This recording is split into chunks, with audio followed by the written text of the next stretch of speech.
තවත් මේ සම්බන්ධව හොයාගෙන යද්දී ඇයි විපක්ෂයේ ඔච්චර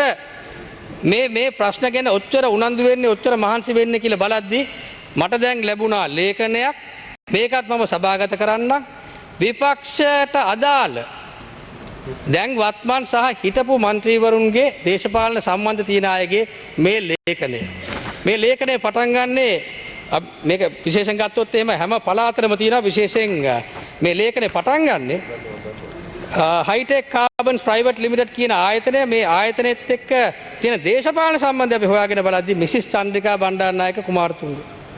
ඒ වගේම මිස්ටර් ප්‍රසන්න රණතුංගත් ඉන්නවා වර්නන් ගුණරත්න ඉන්නවා කුමාර වෙල්ගම අපේ හිටපු මන්ත්‍රීවරයා ඒ වගේම බලර් කඩුවල කියන කෙනෙක් ඉන්නවා හර්ෂණ රාජකරුණා මන්ත්‍රීතුමා ඉන්නවා ඒ වගේම ෆෝමර් president Mahinda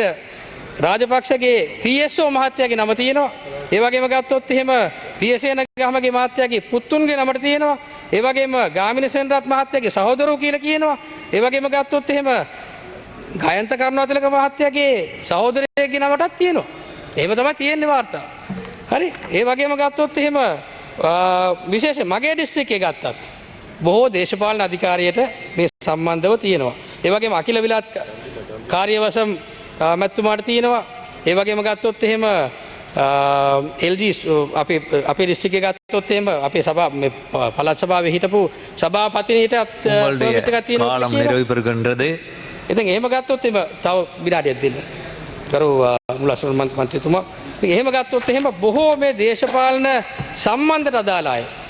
Pavithra Wanniarachchi sister of ex parliament member miss Pavithra Wanniarachchi කියලා තියෙනවා. ඒ වගේම තව ෂෙඩ් එකක් තියෙනවා මේ නිලානි ධර්මදාසගේ නමට අරන් තියෙනවා සම්බන්ධය ගත්තොත් එහෙම රංජිත් මද්දුම් බණ්ඩාර මහත්තයාට යම්කි සම්බන්ධයක් තියෙනවා කියලා තමයි මේ ලේඛනයේ තියෙන්නේ. ඉතින් එහෙම ගත්තොත් එහෙම අද මේ විපක්ෂය කුලප්පු වෙන එකත් ඉතාමත් සාධාරණයි. අපි දන්නවා Tamanගේ බිස්නස් වලට මොකක් හරි ආකාරයෙන් මෙතන ප්‍රශ්න ගැටලු මතුවෙනකොට විශේෂයෙන් ඒ සම්බන්ධව යම්කිසි ආකාරයෙන් කුලප්පු වෙන එක සම්බන්ධව මේක සාධාරණ. ඒ නිසා කිසිසේත්ම ආණ්ඩුවක් විදියට අපි මේ සම්බන්ධව සැලෙන්නේ නැහැ. අපි ඉස්සරහට අපේ ගමන අරන් යනවා. අපිට තියෙන සම්මුතිය ජනතාවත් එක්ක තියෙන සම්මුතිය. ඒ සම්මුතිය ඉතාමත් හොඳ ආකාරයෙන් අපි කටයුතු කරගෙන යනවා. මේ මාස 4ක්